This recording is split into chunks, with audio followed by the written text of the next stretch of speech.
Dakota, a small rural community in the west central part of the state. From ages 3 to 18, Hubert Horatio Humphrey was to find both happiness and sorrow in Dolan, South Dakota. I grew up in the town of Dolan, South Dakota. I just loved that town. I used to think it was really quite some place. You knew everybody, and everybody knew you and knew everything about you. It was a community of warmth and friendship, and it was very intimate, and a close relationship was always ours. It was simply wonderful. Dolan was just like a big family. The memories of that town are very close to me. So you can see it was pretty typical. There wasn't much privacy, but if someone was sick, people knew about it and they were concerned and they came in to help. And if a new baby was born, why, there'd be joy throughout the town.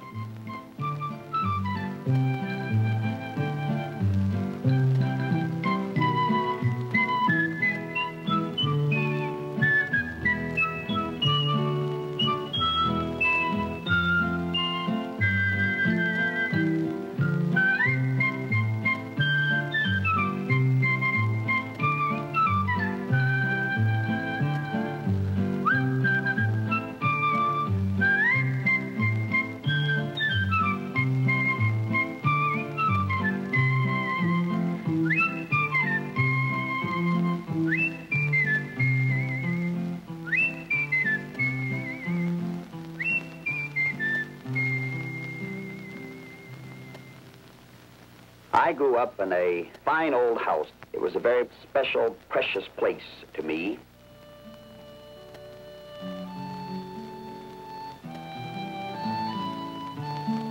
I lived in that house from the day that I was 3 years old until I was 18. And I will always, always remember that home with special joy. It was a peculiar thing how that house has left such an impression on me. Truly, I have dreamt about it many times. Dad would be in his room shaving and getting dressed. Dad was much more than a parent to me. He was a friend, a pal. And without doubt, he was the real inspiration of my life.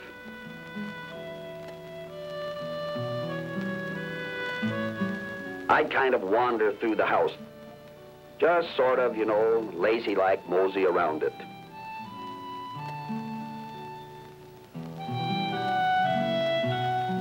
We used to have oatmeal every morning, and I can still remember that wonderful smell. We had oatmeal with brown sugar, and I loved it. Sometimes I'd go out back to the porch, and I'd read or play or maybe just dream there. Company always came, and we had lots to eat. Yes, we had a big dinner.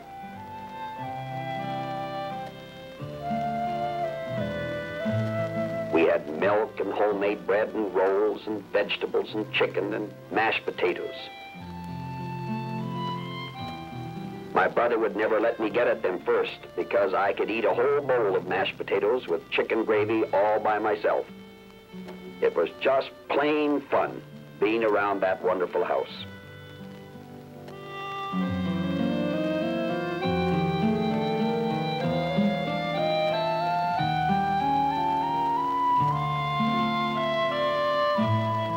It seemed to me the saddest day of my life when my family was forced to sell the house and leave our house. Dad had to sell it during the Depression because, frankly, we were having trouble meeting our bills.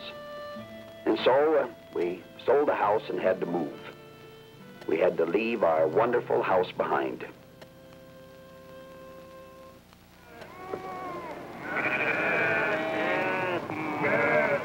My father was a druggist, and the customers were farm people.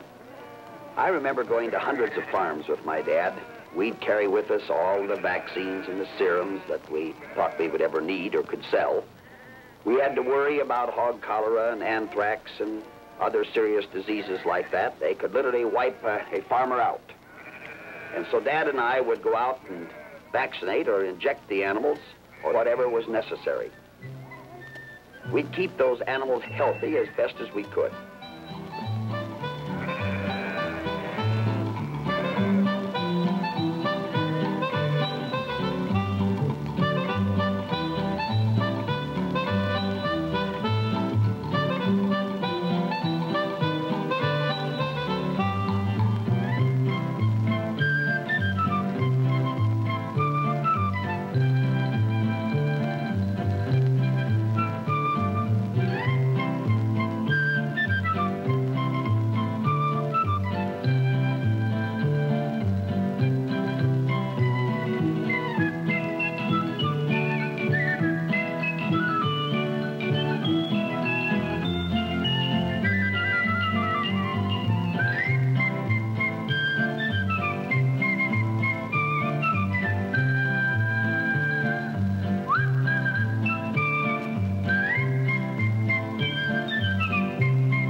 While I was out there, I'd get to meet the farmers and get to know them and their problems and meet their families. You'd hear what they were up against and what they thought. It was a real education in the barnyard for me, an education that I'd never forget, and it has taught me a lot. In all my life, I never heard better discussion about political and economic and other issues. That experience was the seed of learning for me.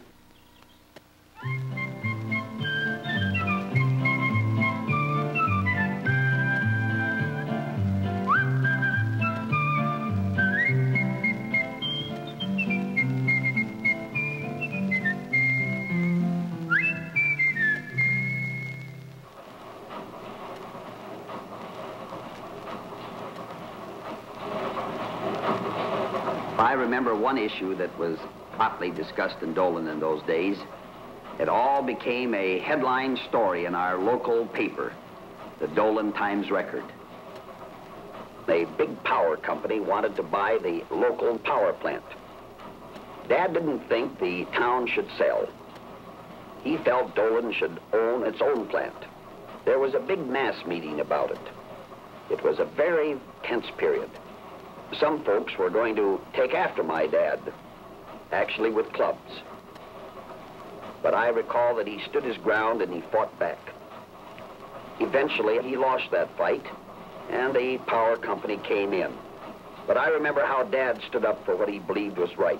He always put the good of the people above the dollar, and I've tried never to forget that lesson.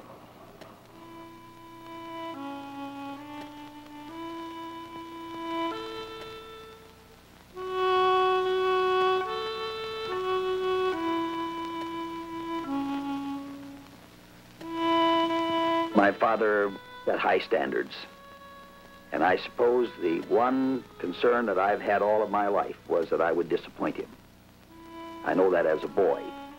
It was more the concern that I would fail the standards that my dad set for me than anything else that sort of kept me at work and made me want to do good in school.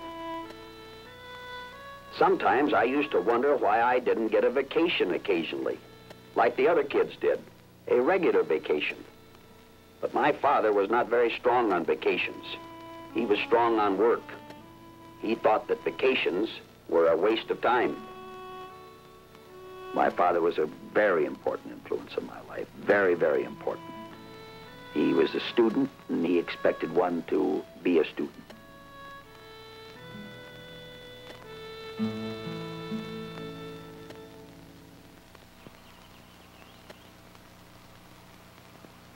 I was expected to do well in school.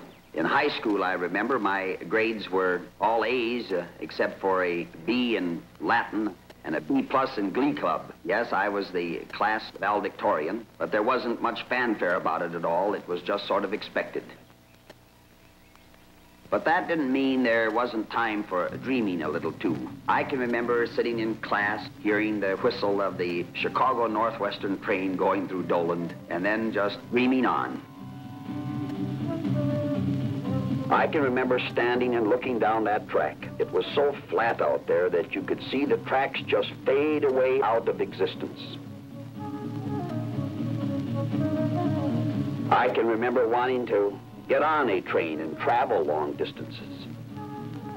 I remember very well watching the trains and thinking about the state capitol and thinking about Washington and dreaming about that kind of thing.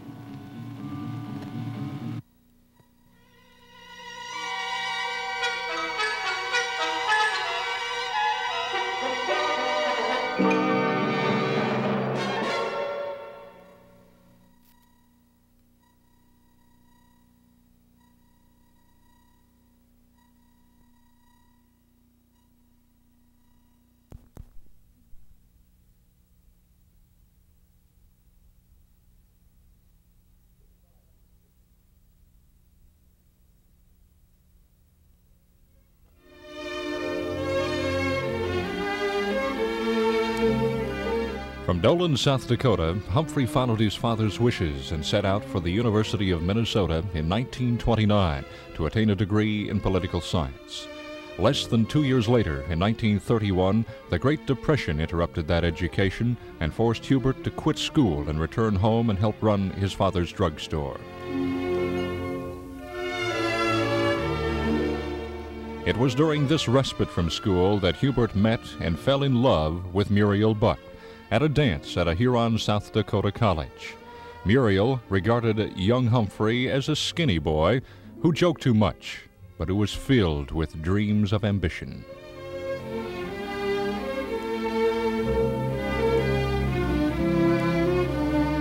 As a Boy Scout leader on a trip to the nation's capital, Humphrey displayed his enthusiasm and pleasure for the charisma and magnetism of life in Washington, D.C. From Washington, Humphrey wrote Muriel of his intense feelings about his experiences of Washington.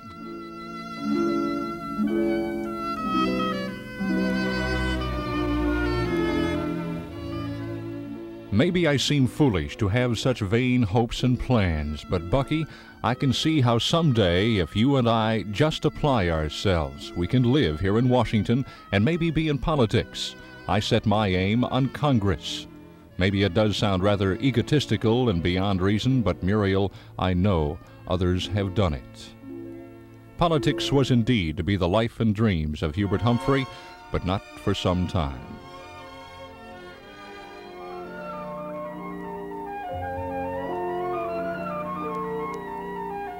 Business picked up at the Humphrey drugstore as the effects of the Depression subsided, and Hubert Sr. was delighted when his son decided on a cram course at the Denver College of Pharmacy in 1933. 3 years of study for a degree of pharmacy and 3 years of courtship of Muriel Buck later, Hubert proposed marriage. With a little prodding by Muriel's father, who was becoming irritated with Hubert's procrastination when it came time to setting a date.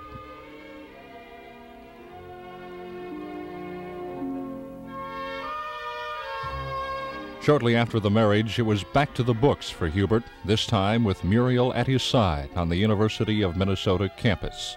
Enterprising, even as a student, Hubert would have Muriel prepare peanut butter sandwiches, which he would in turn sell to his classmates for 10 cents each.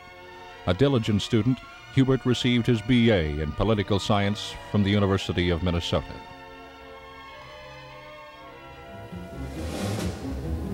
Educated in the ways of politics, in 1943, Hubert was enticed to run for mayor of Minneapolis.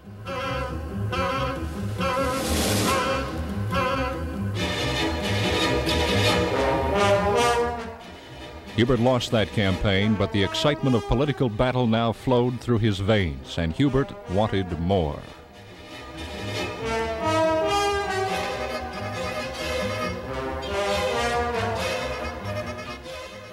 1944 found Hubert heading the campaign for Franklin Delano Roosevelt in Minnesota, a taste of winning.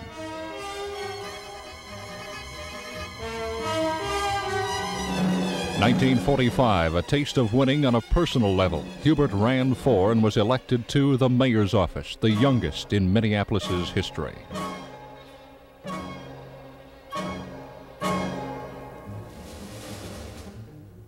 1947, re-election by the largest plurality in the city's history. Humphrey's platform: crime, housing, human, and racial rights.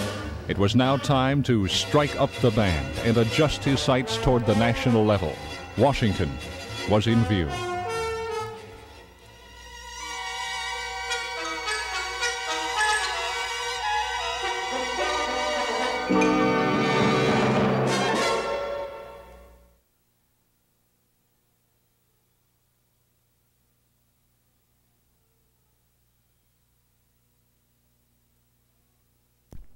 Stand by, Kurt. Here we go.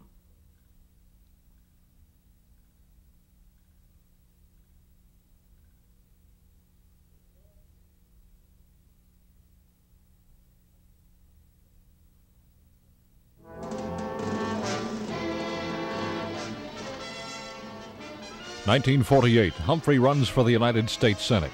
10,000 hot dogs, 450 Minnesota communities, and 30,000 miles later, Minnesota elected its first Democratic senator, Hubert H. Humphrey.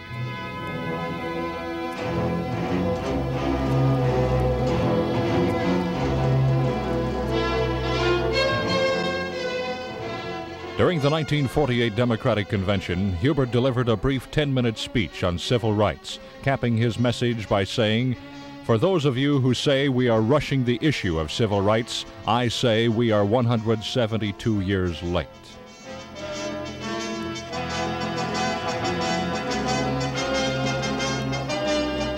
"16 years after that civil rights speech, Congress passed out the bill, partially as a tribute to the then-slain President John F. Kennedy, mainly because of the diligent work on the bill by Senator Humphrey.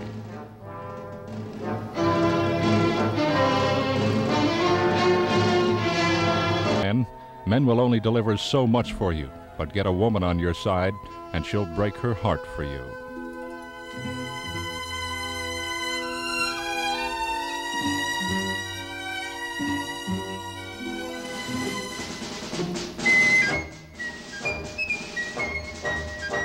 Back to Senate duties, only with the whip of Assistant Majority Leader in his hand, and a leader he was. Accomplishments: Medicare, the Peace Corps, the Job Corps, Food Stamp Program, Head Start Program, Food for Peace Program, and the Nuclear Test Ban Treaty of 1963, which, after signing, President Kennedy turned to Senator Humphrey saying, "Hubert, this is your treaty. It better work." Thus far, it has.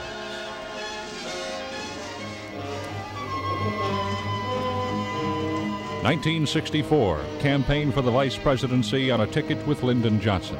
Victory in office with a topping.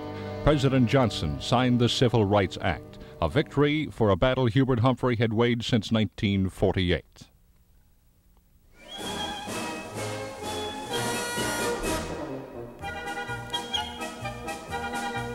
It seemed Hubert Humphrey was always on the campaign trail, and 1968 found Hubert blanketing America again in another bid for the presidency, with Edmund Muskie as his running mate. Humphrey was again to walk away from a White House election with only the dream of the office his. Humphrey was defeated by less than 0.5% of the vote by Richard Milhouse Nixon.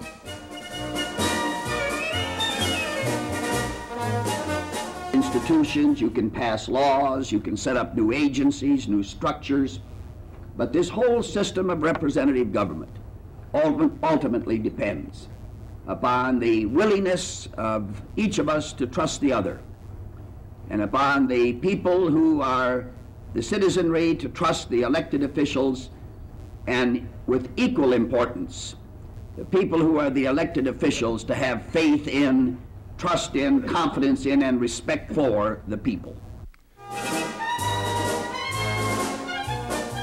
"You know he cares," read the campaign posters in 1970 as Humphrey battled yet another race, this time for his old Senate office. The ballots proved Minnesotans cared. Hubert was re-elected by more than 57% of the vote.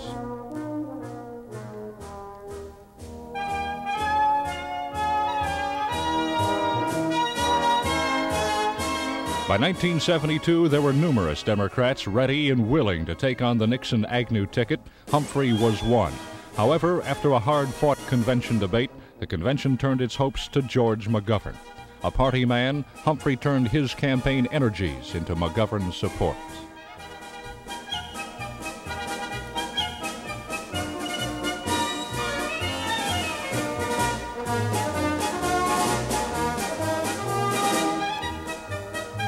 (1972) was to be the last time Hubert Humphrey would seek residency in the White House for many reasons. That's firm and that's final. I told you before that I would not run in any primaries. I will not be a candidate in any state convention. I shall go to the Democratic National Convention if at that time, which I think is highly unlikely, the party would turn to me. Then it would be another question. And I would, of course, accept that challenge. But we don't need to play games with running for president. I'm not a candidate. I've said so repeatedly.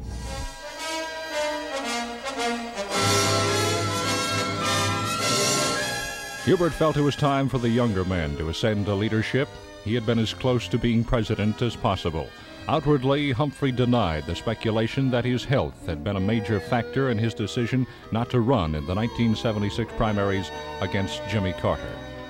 I am not going to announce my candidacy. I've said that repeatedly. I have made it very clear that I am not a candidate. I have said that if my party would turn to me in the convention, that I would happily and readily accept that nomination and go out and do my best.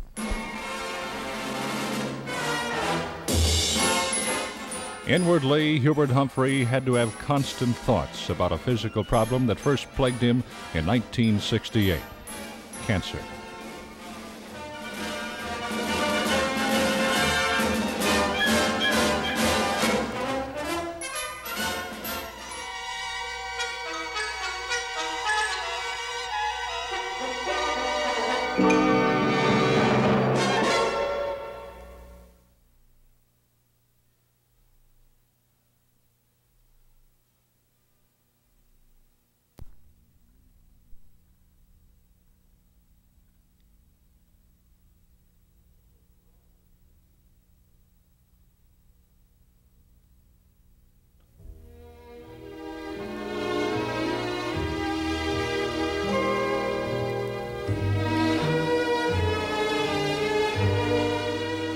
As if back-to-back political disappointments were not enough, in 1968, Humphrey was told he had a pinpoint cancer in his bladder. The happy warrior was saddened by the realization that no matter how cautious one might be, you are constantly reminded of how vulnerable life is.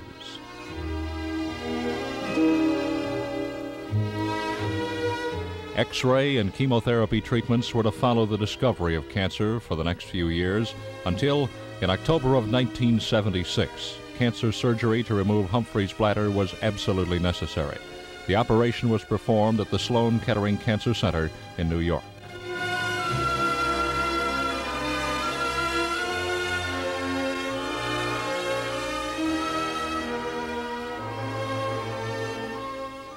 Humphrey walked away from that surgery in record time, saying surgery had been a complete success, and that in no time he would be headed back to his duties in the United States Senate.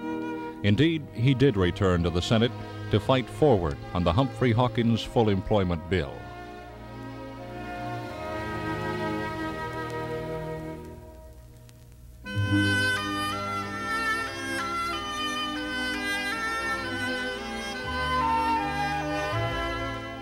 Only 10 months had elapsed from his surgery in New York when Humphrey was again hospitalized, this time at the University of Minnesota Medical Center.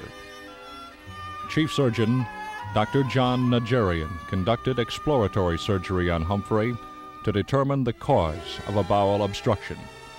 Najarian found that cancer cells had spread through most of the senator's pelvic area and that the malignant tumor could not be removed anymore by surgery.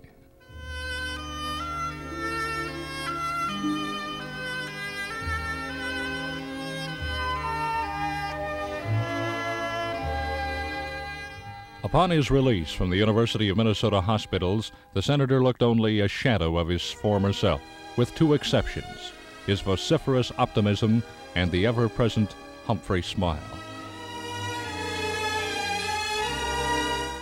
His condition is superb. He really is in excellent shape now. Feels good, he's vigorous, and he's ready to go. and he feels good enough to go back today. What will be his treatment for now, sir?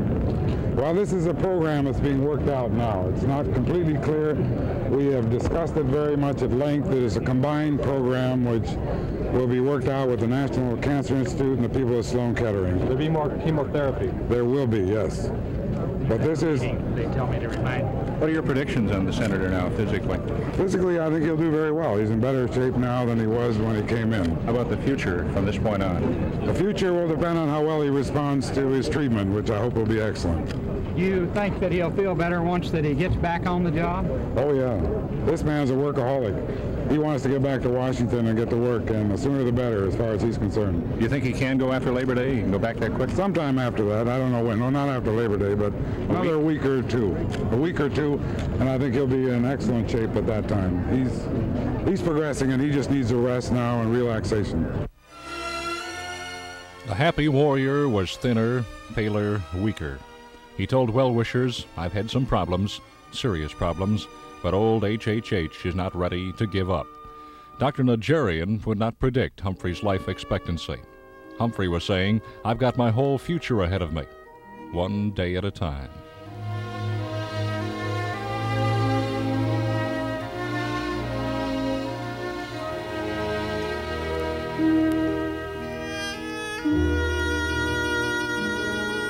A matter of only a few weeks had passed, and Hubert, the workaholic, as Dr. Najarian had described him, was back in the public eye, addressing a labor convention in St. Paul.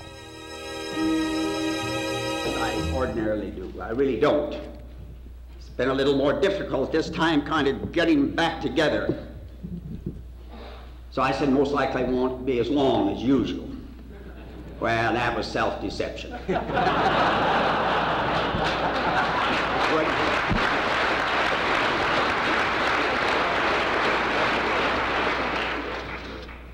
Not only that, you wouldn't feel right about it. Some of you go home and whisper, "I don't know about old HH. Didn't hold us for an hour." Well, I can't, because I've got to go to the university to get one of those treatments. And the doctors won't wait that long. But I do have a few things I want to say to you. Too many people in politics today are afraid. They're afraid. They say, "Oh, they won't go for this." Well, I knew they wouldn't go for civil rights in 1948. I knew they wouldn't go for Medicare in 1949. I knew that they wouldn't go for the Peace Corps in 1958.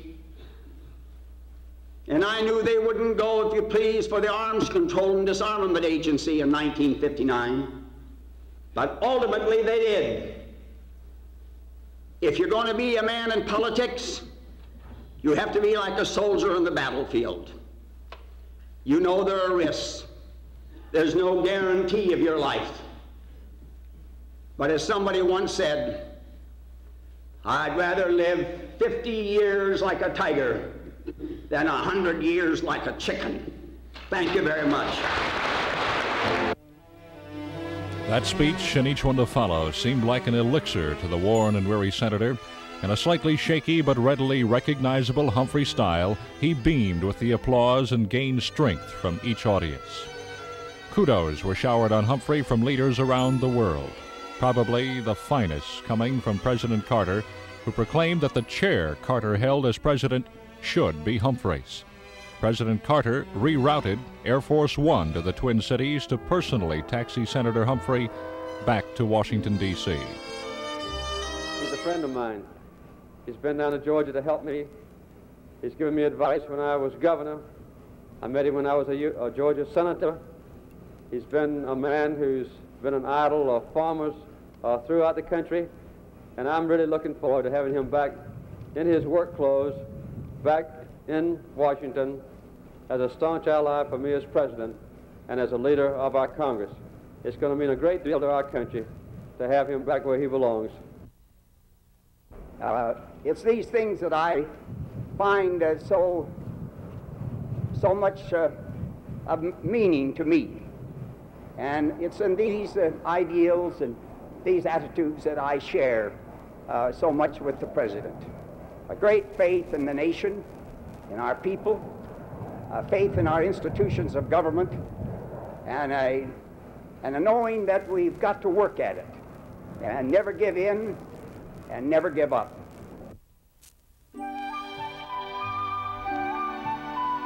In Washington, his comrades in Congress stood applauding nearly half an hour as the senator returned to the Senate floor.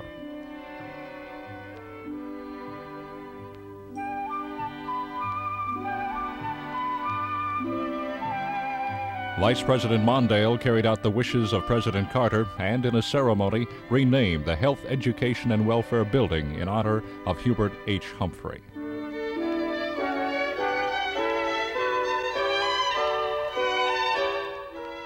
Tribute upon tribute was bestowed upon the most recognizable senator. Honors normally made posthumously were being made personally.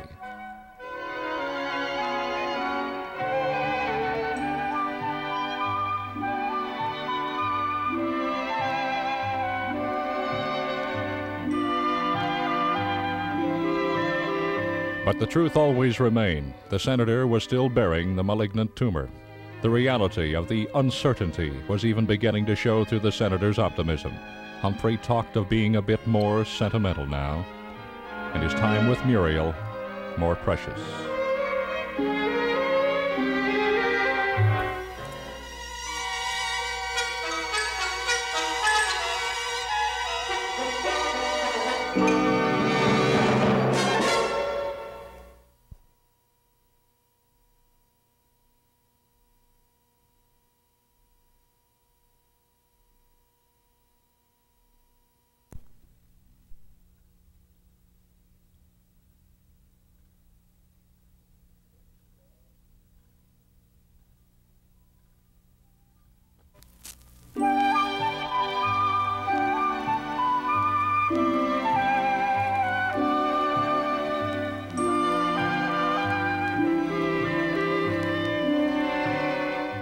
Major tragedy had revisited Hubert Humphrey and his family, but ever the optimist, he smiled outwardly and said, "I'm not ready to have somebody bury me."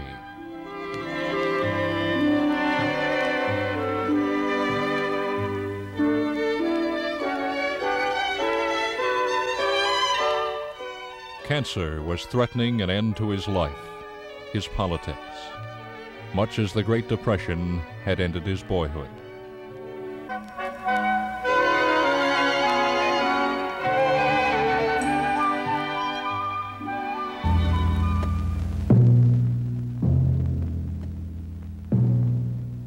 I recall getting sick myself, very sick, and lying in bed in my room with a high fever.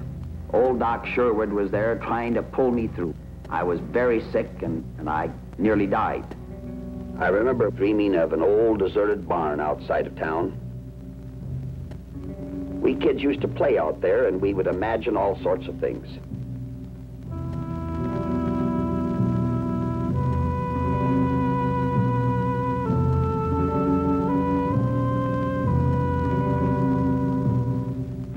I remember dreaming of how the older boys used to frighten the younger boys. They would get the skull of a cow that had died in the pasture, and they would hang it over the edge of the barn door, and they would howl and make all sorts of weird noises. It was only a game, but in the dream it really was frightening. I was afraid that I really was going to die. But Dad and old Doc Sherwood sent a neighbor for some medicine for me. It was Herb Gilby, and he went for it in his car. He went for some sort of serum, something brand new.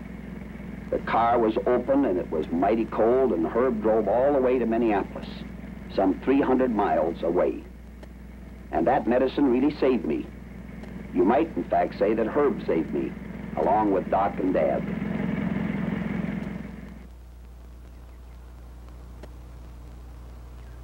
As I was getting better, Dad would read to me. He read to me often, and it was one of the truly great pleasures of my childhood.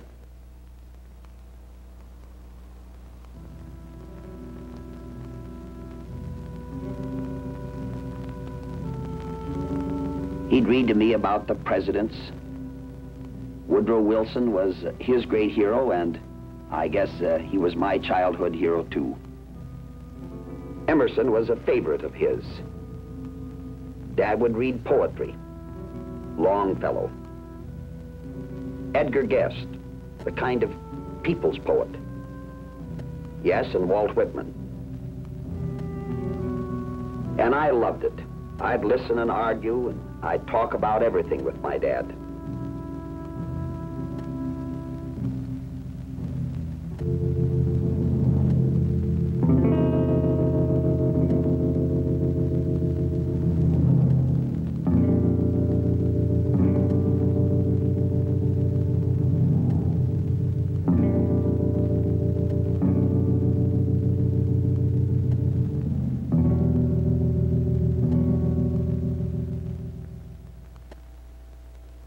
I recall coming home from school one day, late in the afternoon. I found my mother and father together, and there was another man there too. And I recall my mother was weeping, and Dad too had tears in his eyes. And I asked my father what had happened. He told me we simply had to sell the house. This was the only way he could cover and pay his bills. And when I say sell the house, really we sold much more than a house, because that house was a home. It was a very precious place to me. We truly loved that home.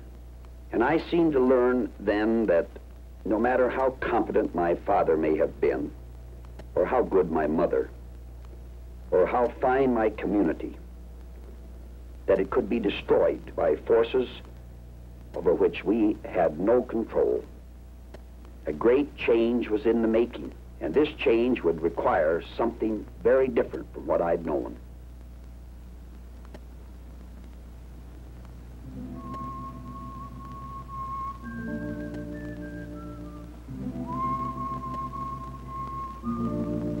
I sensed then that a very wonderful, happy period in my life was drawing to an end.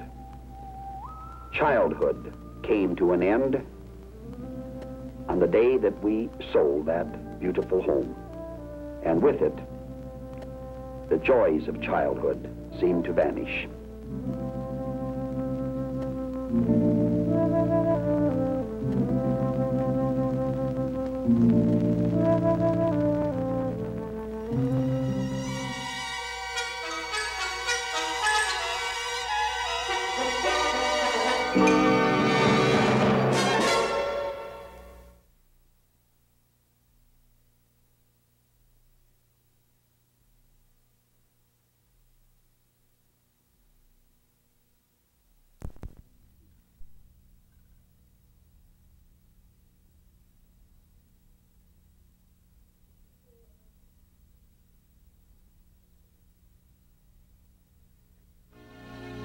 Hubert Horatio Humphrey, the constant politician, the eternal optimist, the happy warrior. I feel pretty good. Let me be honest with you. I went through a very severe, aggressive program of chemotherapy. One of the most aggressive that's ever been given. And it did wonders. It was directed towards a certain part of my body, and the question was, would it work? And from all the reports is it did a remarkable job. But I'm a long ways from being on what you call well, but I'm well enough to enjoy life. I still know how to talk.